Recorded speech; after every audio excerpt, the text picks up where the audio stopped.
Hey guys, welcome to my impromptu live streaming to discuss wheat scent, my favorite subject.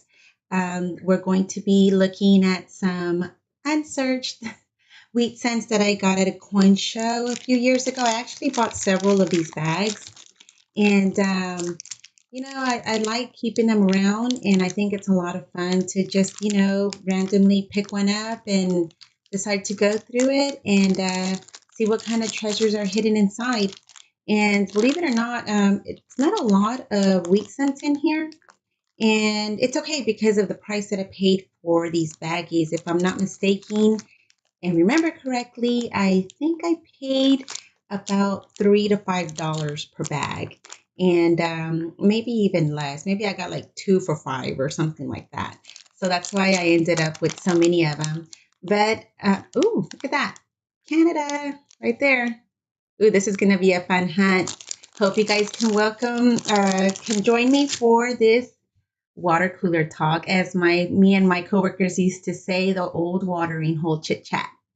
All right, let's see who we can get in here before we get started.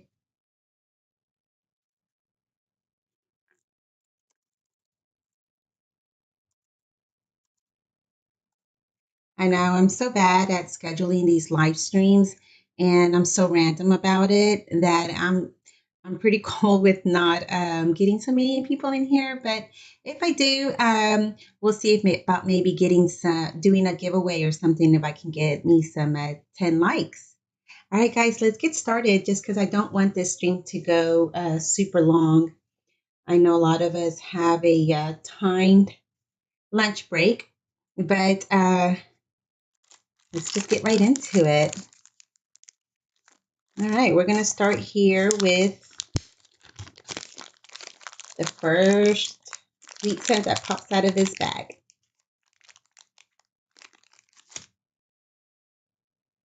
All right, here we go. Either I missed everybody at lunch or everybody's already on a different stream. Let's check it out under the scope. Starting out with the 50s. This is the last year of the wheat scent. 1958 Denver. Actually really nice too. These gloves. Sorry guys, I'm gonna have to pop them off. They get in the way sometimes. There we go.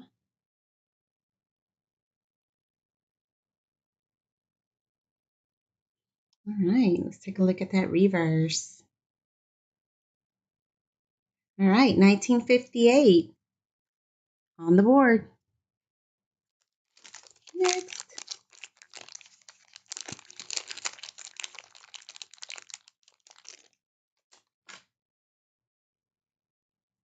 All right, get her under the scope. 50s. All right, let's see if we have anything on my list for the fifth. Not, it's the 52s. All right. There you go. Hey Patrick, what's up? Oh, awesome. Drive safe. We're just looking at some wheat scents that I picked up in a coin show. Ooh, there we go. 1929. Let's see if it's on my list. I do have a few 20s on my list, but not the 1929. Let's check Mintage. 1929. Whoa, 185.2 million minted. They were busy. Isn't that crazy how many coins they were able to put out in those times? Not having the technology. All right. What did we say that was? 1920, 1929. There we go. Right here. All right.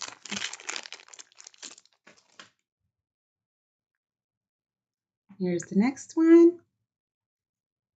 1919. Nice. This bag is going to deliver. We have a 1919. And I don't have it on my list. Let's check Mintage. 1919, and there's no mint mark. 392 million minted. Wow. 1919, guys, and look at all the detail that is preserved. Very, very cool. All right. Cool. Right there.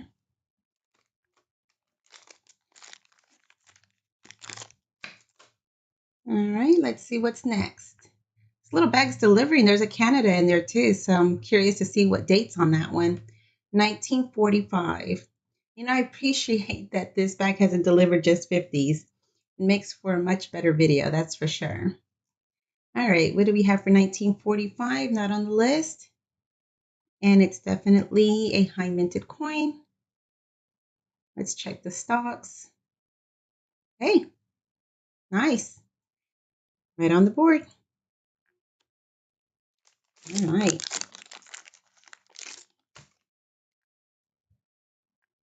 Here we go. 1940. All right. 1940. Let's see. 1940, no mint mark. So we're looking at, and this is, by the way, my 1921 red book. I haven't gotten the 1922 yet, but I will. 1940. Ooh, yeah, that's pretty high. 586 mil.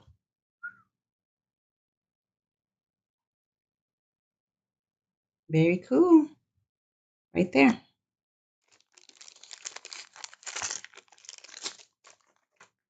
All right.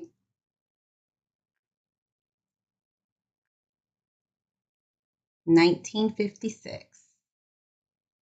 All right. And if this was a 1956 Denver, I would definitely be weighing it. Checking to see for that steel zinc variety. 1956. I like it when we're all over the board like this. This looks really good.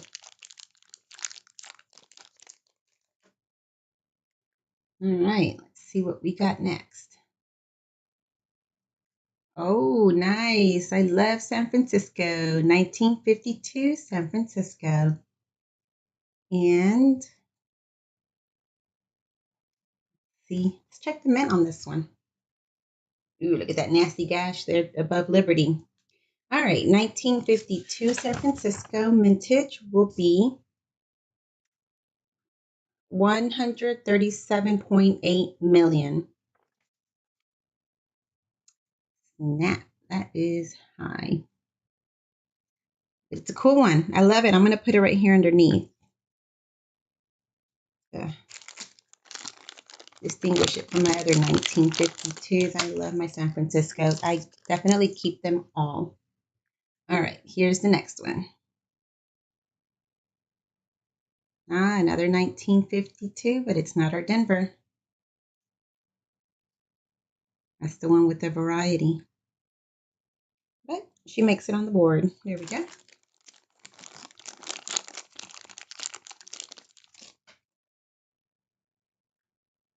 I know there's a Canadian in there. We'll dig it out in a few.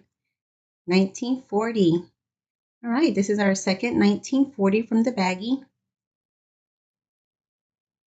Looking pretty good. Check the reverse on this. Here we go.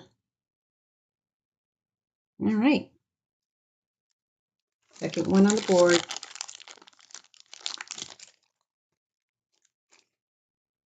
There's the Canadian. Here we go. 1 cent Canadian. Beautiful maple leaves. Ooh, it's an oldie, 1964. You guys know that they have discontinued mintage on all their 1 cents. So these are definitely keepers, in my opinion. I would keep any 1 cent Canadian that you come across. They are no longer making the 1 cent in Canada. The obverse doesn't look that grand, but there's Queen Elizabeth looking all young and pretty. It's nice. I like it. especially when I'm coin roll hunting penny boxes. Those are my favorites. Are the 2009s, Canadian, and the San Franciscos. Those are my favorite ones to pull. That's why I love hunting the 1 cent boxes because they always deliver. They're gonna deliver something. The halves and the quarters are fun to hunt too, but obviously we're hunting for silver, and that's pretty rare for me here in Texas to find. And ooh, second 1919. Dang. Yeah, I do too, Patrick. In fact, I know that of the coppers, they're not as rare as we think because they weren't commonly melted, but the half dollars and the silver dollars, those the mintage in the red book is facts what was minted, but not what was survived. And I wonder if there's a book out there that has a survival rate. That would be really, really neat to see. I know it wouldn't be right on the money, no pun intended, but it would give us a better idea. And I think would, reflect on the pricing of our coins if we knew what the survivors were. Because even today, I see people melting silver dollars and silver half dollars, and it irks me every time I hear about it. And as far as the pennies go, I think that the pretty damaged ones are destroyed by the mint themselves. So I guess that's true too with pennies on how many survivors are out there. So thank goodness for us cherry pickers that pull these out of circulation and save them from destruction. All right, here we have a 1945, first one on the board. Nope, second one. So it goes right there. All right. Let's have a few more to go. You see how fun it is to go through these little bags? I love it. 1950s. All right. Only thing special about her is that she's a 1950 and a wheat cent. Turn it around and check out these stocks.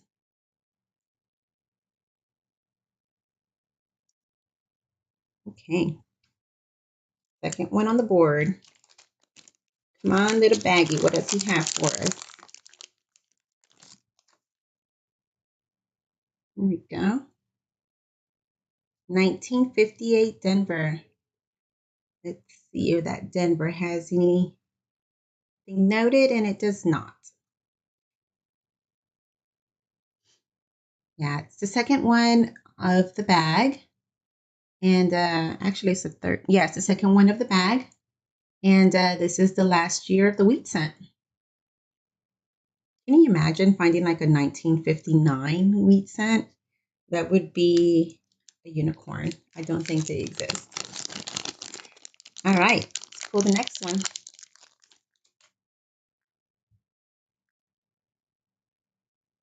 Ooh, look at that toning on this. That toning really highlights the details in this coin, no matter the damage. I love it. 1949 Denver. Let's see, do we have anything special listed? No, we do not. And it's the first one on the board, so let's check the mintage. 1949 Denver. Checking the 2021 Red Book. And there are 128.7 minted of the 1949 Denver. Very cool. Look at that.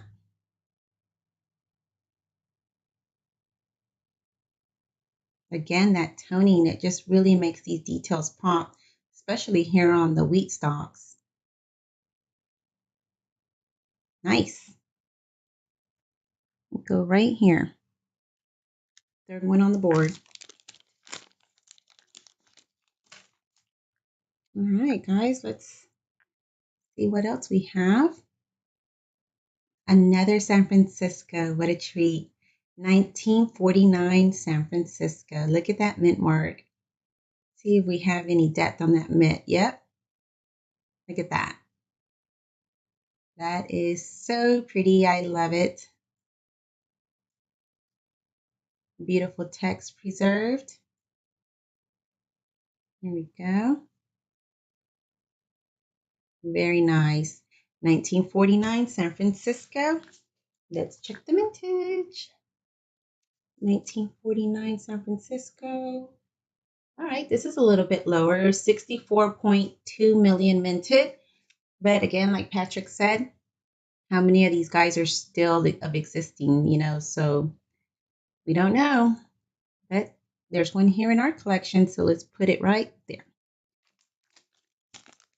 All right, guys, we have 3 more to go. Patrick, I hope I'm making your commute a little bit more entertaining. Thanks for hanging out with me. There's almost some doubling in that Y, but again, guys, be careful with that lighting. It can be deceiving. 1945. I think it's going to be the first, nope, the third one. 1945, Philadelphia. Right there. Dokie. Oh, she's looking red. Look at this. Can you tell in this lighting? You see it right there? That's a little bit better. All right, what's it going to be? Focus. Looks like it's a 1951. Let's see. Ooh, yeah, that's ice picked big time. 1953 Denver. Let's see, nothing on the list. And first one on the board, let's check the mintage. 1953 Denver, 700.5 minted. Jeez. This one's had it rough through circulation, huh? 1953, and last but not least, see what we have. 1956 Denver. I actually have a note on this one. So the 1956 Denver has a variety of the repunch mint marks. So let's look and see if we have anything like that here, and it's not looking like it. Yeah, no. She's looking pretty single punch.